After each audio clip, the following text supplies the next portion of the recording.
சீரக பொடி கூட. எப்ப எடுத்துட்டு வருவாங்க தெரியல. ஏதா வருவாங்க. இதோ வந்துட்டாங்கடா. ஐயோ, வெளியே அதுக்கு செஞ்சு வச்சுட்டாங்க. சரி, சர்வ் பண்ணட்டுமா? பண்ணிருங்க. இல்லன்னா எல்லாத்தையும் தின்றுவான். நல்லா இருக்குல்ல? சூப்பரா இருக்கு மச்சான். சூப்பரா இருக்குங்க. என்ன டிஷ் இது? சிக்கன் உப்பு கறிங்க. செம்மையா இருக்குங்க. சத்தியமா இது எனக்கு பத்தாது. மச்சான் இன்னொரு பிளேட் சொல்லிடலாம். புரியல மச்சான். இன்னொரு பிளேட் கொடுங்க. கண்டிப்பா கிடைக்கும். தேன்மொழி, இப்ப இன்னொரு பிளேட் எடுத்துட்டு வரியா? முன்ன பின்ன கறியை தின்னுக்க மாட்டாங்க போல இருக்கு. சூப்பர் கண்மணி, சான்ஸே இல்ல. டென்ஷனான நேரத்துல ரொம்ப குயிக்கா முடிவெடுத்து அசத்திட்டேன். ஒரு நிமிஷம் வந்துடுறேன். Hello. Hi guys, 5 minutes noodles போல 5 minutes சூப்பர் கறி. நம்மளோட இளவரசி கண்மணி செஞ்சது. சீக்கிரம் வாங்க, வந்து டேஸ்ட் பண்ணுங்க. சொல்லுங்க. ஒண்ணு இல்ல மேடம், எதிர்பாராம நடந்த சம்பவங்களால கம்பெனில சில பேரு பயந்து போய் வேலையை விட்டு நின்னுட்டாங்க. அதனால 10-15 பேருக்கு மேல புதுசா வேலைக்கு எடுக்கணும். நான் தான் அதுக்கு ஓகே சொல்லிட்டேனே. ஆனா அந்த பழைய சம்பளத்துக்கு யாரும் இப்பெல்லாம் வேலைக்கு வர மாட்டாங்க மேடம். நீங்க ஒரு பெட்டர் ஒரு சேலரிய அந்தந்த போஸ்டிங்க்கு பிக்ஸ் பண்ணிட்டீங்கன்னா ஆளுங்களை நாங்க ரெடி பண்ணிடுவோம். அதெல்லாம் ஒண்ணும் பிரச்சனை இல்ல, பேசிக்கலாம். சரி, என்ன சாப்பிடுறீங்க? டீயா காஃபியா? அதெல்லாம் ஒண்ணும் வேண்டாம் மேடம். நாங்க இந்த விஷயத்த உங்ககிட்ட சொல்லிட்டு போலாம் தான் வந்தோம். இந்த வீட்ல டீ ரொம்ப நல்லா இருக்கும், எல்லாரும் குடிச்சிட்டு போங்க. ஹலோ, உங்களதான் இங்க சூப்பரா 3 டீ போட்டு எடுத்துட்டு வாங்க. என்ன பாத்துட்டு அப்படியே நிக்கிறீங்க? சீக்கிரம் போங்க. 3 டீ தானமா? இப்ப கொண்டு வரேன். உனக்கு என்னமா வேணும்? எனக்கு பிளாக் டீ. நல்லா ஸ்ட்ராங்கா இருக்கணும், டீ நல்லா திக்கா இருக்கணும். சுகர் கொஞ்சம் தூக்கலா போடுங்க. சரிம்மா, அப்படியே பண்ணிடுறேன். டீ ஸ்ட்ராங்கா வேணுமா உனக்கு? இருடி, உன் வாயில 4 நாளைக்கு கசப்பு போகாத மாதிரி பண்றேன். இது Sivakami special triple strong black tea.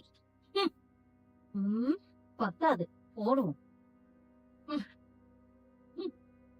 சக்கரை உனக்கு தூக்கலா இருக்கணுமா? இது வரைக்கும் இப்படி ஒரு கசப்பான மருந்த நீ உன் வாழ்க்கையிலேயே குடிச்சிருக்க மாட்டேன். இரு, என்கிட்ட எப்படி நீ வாயை திறக்கிறன்னு பாக்குறேன். தேங்க்யூ. நல்லா ஸ்ட்ராங்கா போட்டீங்களா? நீ சொன்ன மாதிரியே போட்டிருக்கேன், குடிச்சு பாரு. டீ பிரமாதமா இருக்கு மேடம். தேங்க்யூங்க. இன்னும் 4 நாளைக்கு இந்த டேஸ்ட் என் நாக்கு விட்டு போகாது. அப்படியா? நீ ஏமா அப்படியே வச்சுக்கிட்டே இருக்க? சூடு ஆறிட போகுது, சீக்கிரமா குடிமா. குடிங்க மேடம், டீ சூப்பரா இருக்கு. இது நான் கேட்ட மாதிரி இல்லையே, வித்தியாசமா இருக்கு. அப்படியா? நீ சொன்ன மாதிரி தான்மா போட்டேன். நீ அத சரியாவே குடிக்கலையா? நல்லா குடிச்சு பார்த்தாதான் நீ கேட்டபடி இருக்கா இல்லையான்னு தெரியும். குடி. Thanks for the tea madam. சரிங்க மேடம், அப்ப நாங்க கிளம்புறோம். நீங்க நாளைக்கு ஃபைனல் பண்ணுங்க, நாங்க வேலையை ஆரம்பிச்சிடறோம். யா, ஷூர் மேடம். தேங்க்யூ. என்ன விளையாடுறீங்களா? நீ உன் பணத்தை வேற காட்டுறதுக்கு என்கிட்ட மரியாதை இல்லாம நடந்துக்கிட்டா இப்படிதாண்டி நானும் விளையாடுவேன். இந்த விளையாட்டெல்லாம் என்கிட்ட வச்சுக்காதீங்க. நான் போட்ட பிச்சை காசுல தான் நீங்க எல்லாரும் வாழ்ந்துட்டு இருக்கீங்க. இல்லனா நடு தெருவுல தான் நிப்பீங்க. நான் ஒண்ணு கேட்டா நீங்க ஒண்ணு தருவீங்களா? என்னையே அசிங்கப்படுத்துவீங்களா? போதும், நிறுத்து. என்ன இந்த வீட்டு வேலைக்காரின்னு நினைச்சியா? என்னமோ கூப்பிட்டா அதிகாரம் பண்ற நீ? எந்த ஆதரவும் இல்லாம நாதியும் இல்லாம இங்க ஒண்ட வந்த நீ என்ன மரியாதை இல்லாம நடத்துவியா? தொலைச்சிடுவேன் உன்ன. இதுக்கு மேல நீ இங்க இருந்த சும்மா இருக்க மாட்டேன். நாம இங்க தயாரிக்க போறது எலக்ட்ரானிக்ஸோ விளையாட்டு பொருளோ மரச்சாமானோ இல்ல ஆடம்பர பொருளோ இல்ல. அதை எல்லாத்தையும் விட மனுஷன் உயிர் வாழ அடிப்படை தேவையா இருக்கிற சத்தான ஆரோக்கியமான உணவு. உத்தியோகம் புருஷ லட்சணம், இல்லறம் பெண்ணி லட்சணம் சொல்ற ஒரு காலம் இருந்துச்சு. இப்ப ஆண்களுக்கு ஈக்குவலா பெண்கள் வேலைக்கு போறாங்க. இது ஒரு மிகப்பெரிய சமுதாய முன்னேற்றம். ஆனா வாழ்க்கையில சாதிக்கிறதுக்கு புருஷன் பொண்டாட்டி 2 பேருமே வேலைக்கு போறது அவசியமா இருக்குன்னா அப்ப அவங்க வீட்டுல சமையல் வேலையை யார் செய்யறது? வேலைக்கு போறப்போ அவங்க ஹஸ்பண்டுக்கு அவங்க ஒய்ஃப் லஞ்ச் ரெடி பண்ணி கொடுப்பாங்க. ஆனா அவங்க ஒய்ஃப் எல்லாரும் வேலை செய்யறவங்களா இருந்தா அவங்களுக்கு யார் லஞ்ச் கட்டி கொடுப்பா? அங்கதான் நாம வரும். இது வெறும் பிசினஸ் இல்ல, ஒரு சர்வீஸா தான் நம்ம பண்ண போறோம். வீட்ல நம்ம அம்மா நமக்காக எப்படி ஆரோக்கியத்துக்கு முக்கியத்துவம் கொடுத்து பார்த்து பார்த்து செய்வாங்களோ அதே அன்போட அக்கறையோட பொறுப்புணர்வோட நம்ம கிச்சன்ல அர்ப்பணிப்போட உழைக்கணும். சுத்தம், சுவை, தரம். இந்த 3 தான் நம்மளோட அடிப்படை. அதுல நமக்கு எந்த காம்ப்ரமைஸும் இருக்கவே கூடாது. ஓகே, உங்க உழைப்புக்கேத்த சேலரிய நான் கண்டிப்பா தருவேன். நம்ம கிச்சனை நம்பர் 1 கிளவுட் கிச்சனா மாத்துறதுக்கான அர்ப்பணிப்பை நீங்க தருவீங்களா? கேக்கல. Sir thank you. அன்பு, உங்க ஸ்பீச் பயங்கர மோட்டிவேட்டிங்கா இருக்கு. ஒரு நல்ல தலைவன் இருந்தா ஒரு படை எதை வேணாலும் ஜெயிக்கும்னு சொல்லுவாங்க. உங்க பேச்சு எனக்கு பெரிய நம்பிக்கை ஏற்படுத்தியிருக்கு. ஜீவா, நீங்க என் மேல வச்சிருக்கிற நம்பிக்கையை காப்பாத்த வேண்டிய பெரிய பொறுப்புல நான் இருக்கேன். கவலைப்படாதீங்க, இதை வெறும் பேச்சோட விட்டுற மாட்டேன். ஹாய் டீம், இவர் மிஸ்டர் ஜீவா, ஃபேமஸ் ஜேபி ரெஸ்டாரண்டோட ஓனர் அண்ட் நம்ம கிளவுட் கிச்சனுக்கு இன்வெஸ்டர். வணக்கம் சார். Hello sir. வணக்கம். வணக்கம். வாங்க ஜீவா, நம்ம கிளவுட் கிச்சனை சுத்தி காட்டுறேன். விஷயம். நீங்க மகிழ்ச்சி வாங்க. இங்கதான் கிச்சன் செட் பண்ணிருக்கேன். ஓ, நைஸ். குட். நைஸ். அங்க வாங்க போலாம். வாங்க. அதோ அங்க பாக்குறீங்களா, அங்கதான் சில ப்ரிப்பரேஷன் ஓ. இருக்கும். அதுக்கப்புறம் இந்த இடமும் ஓகே ஓகே. பார்த்து வாங்க. 2 காஃபி. Please be seated. அன்பு, கிச்சன் சூப்பரா பண்ணிருக்கீங்க. இது கிளைண்ட்ஸ்க்காகவா? இல்ல, நம்ம ஸ்டாஃப்ஸ்க்காக. ஓ, thank you. Super. Thank you. Please coffee குடிங்க. ஆ. அப்புறம் ஜீவா, நம்ம கிச்சன்ல 1 ஹவர்ல ஒரே பேட்ச்ல 1000 பேருக்கு மேல ஃபுட்டை தயாரிக்க முடியும். ஓ, ஆனா அந்த அளவுக்கு ஆர்டர் வருமா? வந்துருச்சே. என்ன சொல்றீங்க அன்பு? 2 ஆர்டர் பிடிச்சிட்டேன். What do you mean? கிச்சனே இப்பதான் செட்டப் பண்ணீங்க, அதுக்குள்ள எப்படி? இன்ஃபேக்ட் ஆர்டர்ஸ் எல்லாம் கன்ஃபார்ம் பண்ணதுக்கு அப்புறம் தான் இந்த கிச்சனையே நான் ரெடி பண்ணேன். 10 வருஷமா இந்த ஃபீல்ட்ல இருக்கேன் ஜீவா. இத கூட செய்ய முடியலன்னா எப்படி? எல்லாம் என் எக்ஸ்பீரியன்ஸ், கான்டாக்ட்ஸ், அது மூலமா தான். Okay. Mark my words, Jiva. This cloud kitchen will be the top cloud kitchen in the city. கேட்கவே ரொம்ப சந்தோஷமா இருக்கு அன்பு. என்னாச்சு ஜீவா? நிஜமா எனக்கு என்ன சொல்றதுன்னே தெரியல அன்பு. ஆக்சுவலா இந்த ஃபீல்டுல எனக்கு எந்த அனுபவமும் இல்ல.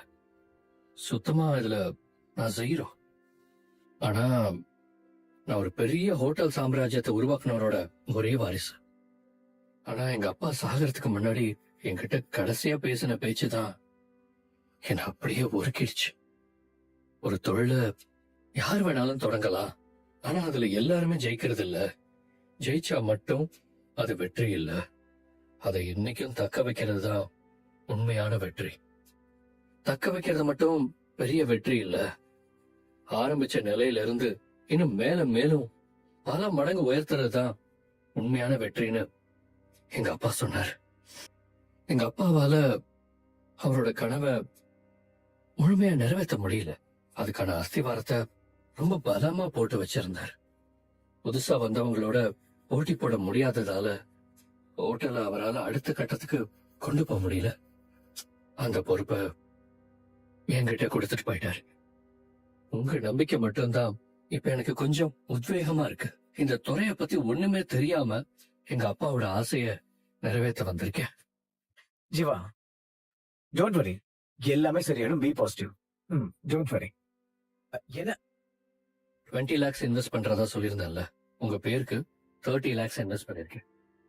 ஜீவா, எங்க அப்பா விட்டுட்டு போன லட்சியத்தை நிறைவேற்றுறதுக்கு எனக்கு நீங்க உதவுவீங்கல்ல அன்பு? கண்டிப்பா ஜீவா. இது இது எனக்கு கிடைச்ச பெரிய வாய்ப்பு. நிச்சயமா நான் இதை மிஸ் பண்ணவே மாட்டேன். சரி, உடனே நீங்க வேலையை ஆரம்பிங்க. வாங்கிக்கங்க. தேங்க்ஸ் ஜீவா. ஜீவா, செட்டப்லாம் பக்காவா முடிச்சாச்சு. நாளையில இருந்து சமையல் ஆரம்பிச்சு டெலிவரி ஆரம்பிச்சிடலாம். சரியா இருக்காமா? 900 ரூபாய் வித்தியாசம் இருக்குன்னு. ஆமாமா. அதுவா, திடீர்னு மீன் வாங்கணும்னு சொல்லி கேட்டாங்கம்மா. நான் தான் கொடுத்து அனுப்புனேன். அப்பவே எழுதிருக்கணும். வேலை பரபரப்புல மறந்துட்டேம்மா. பரவாயில்ல, எழுதிக்கங்க. சரிம்மா. என்ன கண்மணி, வேலை முடிஞ்சா? முடிஞ்சது தேன்மொழி, கிளம்ப வேண்டியதா. அபர்ணா, நலன், ஒரு நிமிஷம் நில்லுங்க. நைட்டு நேரத்தோட கிளம்புற மாதிரியே காலையிலயும் நேரத்தோட வரணும். எனக்கு 2 பேருமே half an hour லேட். இனிமே இப்படி நடக்காம பாத்துக்கங்க. அண்ணா, இங்க வாங்க. எங்க போறீங்க? என்னம்மா இது? எங்க போனா நான் சொல்லிட்டு போக முடியுமா? வேலையை தானே போறேன். ஏன் எது சொன்னாலும் தப்பா எடுத்துக்கிறீங்க? பாத்திரம் எடுத்துட்டு வெளில போறீங்க, எதுக்குன்னு கேட்டா தப்பா அது? இன்னைக்கு மீன் குழம்பு வச்சோம், சாப்பிடறதுக்கு ஆள் வராம மீந்து போச்சு. அத கொண்டு போய் குப்பையில கொட்ட வேணாமா? மீன் குழம்பு எடுத்துட்டு போய் உள்ள வைங்க. ஏமா, இது காலையில வச்சதுமா. இத வச்சு என்னமா பண்ண போற? நாளைக்கு சொல்றேன். தேன்மொழி, நீ அதை வாங்கிட்டு போய் உள்ள வை. ஐயோ. இத வச்சு என்ன பண்ண போகுது? ஹலோ, சொல்லுங்க தேவராஜ். டிஸ்டர்ப் பண்ணிட்டேனா? பிசினஸ்ன்னு இறங்கிட்டா எப்படி சீக்கிரம்? இதெல்லாம் பரவாயில்ல, சொல்லுங்க. அது ஒண்ணு இல்ல மேடம். கம்பெனில ஒரு முக்கியமான முடிவு எடுத்திருக்கோம். ஆனா இது என்னோட தனிப்பட்ட முடிவு இல்ல. பிளஸ் எல்லாரும் சேர்ந்து எடுத்த முடிவு. சரி, பெரிய கம்பெனினா அப்படிதானே, தனிப்பட்ட விருப்பு வெறுப்புக்கெல்லாம் இடம் கொடுக்க முடியாது. நீங்க சொல்லுங்க. இனிமே எங்க கம்பெனிக்கு நீங்க ஃபுட் சப்ளை பண்ண வேண்டாம் மேடம். என்ன சொல்றீங்க? ஏன்? அந்த ஆர்டரை நாங்க வேற கம்பெனிக்கு கொடுத்துறோம் மேடம். எதுக்கு தேவராஜ் திடீர்னு இப்படி சொல்றீங்க? தானே போய்கிட்டு இருக்கு. எந்த பிரச்சனையும் இப்ப ஒண்ணும் இல்லையே. எதுக்கு வேற கம்பெனிக்கு கொடுக்கணும்? அவங்க ஆஃபர் ரொம்ப பெட்டரா இருந்துச்சு. மெனு ரொம்ப புதுசா இருக்கு. அதனால வேற வழி இல்லாம இந்த முடிவு எடுத்திருக்கோம். சரி, ஆர்டர் யாருக்கு கொடுத்திருக்கீங்க நீங்க சொல்லவே இல்லையே. வேற யாருக்கு இல்ல மேடம், உங்க பேர அன்பு சாருக்கு தான் கொடுத்திருக்கோம். என்ன சொல்றீங்க? அவனுக்கு ஏதுங்க கம்பெனி? என்ன மேடம் இப்படி கேக்குறீங்க? அன்பு சார் புதுசா ஒரு கிளவுட் கிச்சன் ஆரம்பிச்சிருக்காரு. உங்களுக்கு தெரியாதா? ஹலோ மேடம், லைன்ல இருக்கீங்களா? Hello madam. அம்மா அம்மா, உங்களுக்கு ஒரு விஷயம் தெரியுமா? சொல்லு. அன்பு யாரோ ஒரு இன்வெஸ்டரை புடிச்சு நமக்கு எதிரா ஒரு கிளவுட் கிச்சன் ஆரம்பிச்சிருக்கான். தெரியும். ம். ஆனா உனக்கு தெரியாத இன்னொரு விஷயம் இருக்கு. என்னம்மா? தேவராஜ் நம்ம கம்பெனிக்கு கொடுத்த ஆர்டர இப்ப அவன் கம்பெனிக்கு கொடுத்திருக்காரு. என்னம்மா சொல்றீங்க? எவ்வளவு கொழுப்பு பாத்தீங்களா இவனுக்கு? எதுக்கு நம்ம கிளையண்ட் அவன் பக்கம் இருக்கிறான்? அவர் தான் இழுத்தாருன்னு நீங்க ஏன் நினைக்கிறீங்க மாமா? தொழில்னா போட்டி இருக்கதான் செய்யும். அன்புக்கு இந்த இண்டஸ்ட்ரியில நல்ல பேர் இருக்கு. கிளையன்ஸே கூட அவர் பக்கம் போனா அதை எப்படி நம்ம தடுக்க முடியும்? இல்ல வெண்ணிலா, உனக்கு அவனை பத்தி தெரியாது. இது முதல் தடவை கிடையாது. ஆரம்பத்துல இருந்தே அவன் அப்படிதான். என்னோட முக்கியமான கார்ப்பரேட் கிளையன்ஸையே இப்படிதான் கவர்ச்சிகரமா பேசி அவன் சைடு புடிச்சிட்டான். இங்க பாரு, அவன் போட்டிக்கு பண்றானா எதிரா பண்றானான்னு யோசிக்கிறதுல பிரயோஜனமே இல்ல. அவன் வீட்டை விட்டு போயிருக்கான். வெளிய போனவன் எப்படி சும்மா இருப்பான்? யார் தயவு இல்லாம வாழணும்னா ஏதாவது பண்ணணும்ல. அதான் ஆரம்பிச்சிட்டான். கரெக்ட் பாட்டி. தன்னை நிரூபிக்கிறதுக்காக தான் அன்பு புது கம்பெனியை தொடங்கி இருக்காரு. ஆனா டைரக்டா அவர் நம்ம கிட்ட மோதலனாலும் அதுல ஒரு சின்ன சிக்கல் இருக்கு. என்ன சிக்கல்? ஒருவேளை கிளையன்ஸ் எல்லாம் நம்மள விட்டுட்டு அவர்கிட்ட போயிட்டாங்கன்னா, மாமா பயப்படுற மாதிரி அன்பே அவங்கள அவர் சைடு எடுத்துட்டாருன்னா நமக்கு பிசினஸ் கிடைக்காது. பாட்டி, உங்களுக்கு ஒரு ஹாப்பி நியூஸ். என்னடா? இருங்க சொல்றேன். பிக் மம்மி வாங்க வாங்க வாங்க. இந்த வீட்டின் தன்மான சிங்கம், தன் முயற்சியில் சற்றும் மனம் தளராத என் அன்பு அண்ணன் அன்பு செல்வன் ஒரு பெரிய இன்வெஸ்டரை புடிச்சு மறுபடியும் மிகப்பெரிய கிளவுட் கிச்சன் ஆரம்பிச்சிட்டான். தெரியுமா?